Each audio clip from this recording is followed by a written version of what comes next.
আসসালামু আলাইকুম। আমি দেখাবো প্লাজো সালোয়ার কাটিং। আমি এখানে 2.5 গজের একটি কাপড় নিয়ে নিয়েছি 4 ভাঁজ করে। এরপর 2 ইঞ্চি নিয়ে নিয়েছি রাবারের জন্য। এরপর আমি হাই মাপটা নিয়ে নিয়েছি 16 ইঞ্চি। আপনাদের যার যতটুকু সেটুকু নিয়ে নেবেন। এরপর আমি কোমরের মাপটা নিয়েছি 12 ইঞ্চি। আপনাদের মাপ অনুযায়ী আপনারা সেটুকু নিয়ে নেবেন।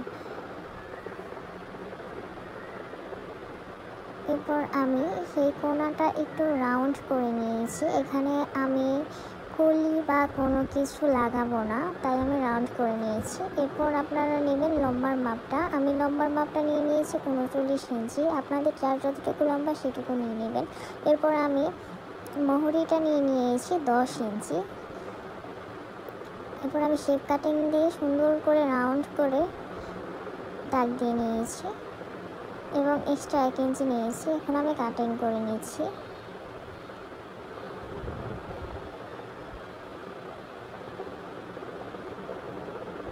এই তো আমার প্লাজোটি কাটিং হয়ে গেছে।